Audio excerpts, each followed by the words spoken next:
दोस्तों, अगर आप टेट सीटेट स्टेट उत्तीर्ण हैं, बिहार में शिक्षक बनने का सपना देख रहे हैं, तो आपके सपने साकार होने वाले हैं।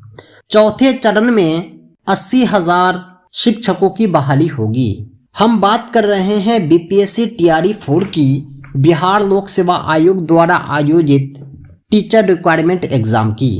बीपीएससी ने अब तक 3 बार टीचर रिक्वायरमेंट एग्जाम आयोजित किया है। TRE 1, TRE 2, TRE 3। टीआरई 4 के लिए विज्ञापन जल्द आने वाले हैं और आवेदन की प्रक्रिया शुरू हो जाएगी। चौथे चरण में 80,000 से अधिक शिक्षक बहाल होंगे। आइए हम विस्तार से आपको बतलाते हैं। बिहार में 80,000 शिक्षकों की बहाली होगी चौथे चरण में। राज्य सरकार की ओर से इस बाबत आवश्यक प्रक्रिया शुरू कर दी गई है। इन्होंने कहा कि बिहार में फिर से 80,000 शिक्षकों की बहाली होगी। युवा मन लगाकर पढ़ें। टीआरई 4 में 80,000 शिक्षकों की बहाली होगी। टीआरई 3 में खाली रह गए 21,397 पदों को भी टीआरई 4 में शामिल कर दिया गया है। ये जो भर्ती आएगी 80,000 की, इसमें क्लास 1 to 5 से लेकर के 6 to 8, 11, 12 और 11-12 के भी पोस्ट होंगे। इस बार प्राथमिक शिक्षकों के लिए टीआरई 4 टफ हो सकता है, क्योंकि प्राथमिक विद्यालय में रिक्ति कम है। इसी कारण टीआरई 4 टफ हो जाएगा। बिहार लोक सेवा आयोग तीसरे चरण की भर्ती प्रक्रिया को पूरी कर चुकी है। आयोग चौथे चरण की शिक्षक नियुक्ति की अधिसूचना जारी करेगा। बिहार लोक सेवा आयोग चौथे चरण की शिक्षक भर्ती यानी टीआरई 4 के तहत इस बार जो वैकेंसी आएगी, उसमें प्राथमिक शिक्षकों के लिए पिछली वैकेंसी से अधिक आवेदन रहने की उम्मीद है। इसीलिए परीक्षा टफ हो जाएगा। जब सीट कम होता है, आवेदक अधिक होता है, तो कोई भी परीक्षा टफ हो जाता है। जो जानकारी मिली है उसमें डिस्टेंस मोड यानी एनआईओएस से डीएलएड करने वाले अभ्यर्थी भी शामिल हो सकते हैं, क्योंकि उन्हें सुप्रीम कोर्ट से क्लीन चिट मिल चुकी है। इसीलिए संभावना व्यक्त की जा रही है टीआरई 4 में सिर्फ प्राथमिक शिक्षकों के पदों के लिए आवेदक की संख्या 3 से 4 लाख हो सकती है। कहने का मतलब यह है कि जो एनआईओएस डीएलएड कैंडिडेट थे, उन्हें हाई कोर्ट ने शिक्षक भर्ती से बाहर कर दिया था। उन्होंने सुप्रीम कोर्ट में अपनी बात रखी और उन्हें क्लीन चिट मिल गया।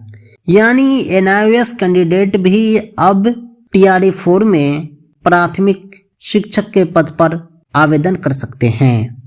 इसीलिए उम्मीद है कि जितने भी एनआईओएस कैंडिडेट हैं सब आवेदन करेंगे तो आवेदक की संख्या काफ़ी बढ़ जाएगी। जानकारी के लिए बतला दें कि टीआरई 1 में बीएड योग्यताधारी को प्राइमरी से बाहर किया गया। वहीं टीआरई 2 में 18 माह के डीएलएड अभ्यर्थी को बहाली से बाहर किया गया।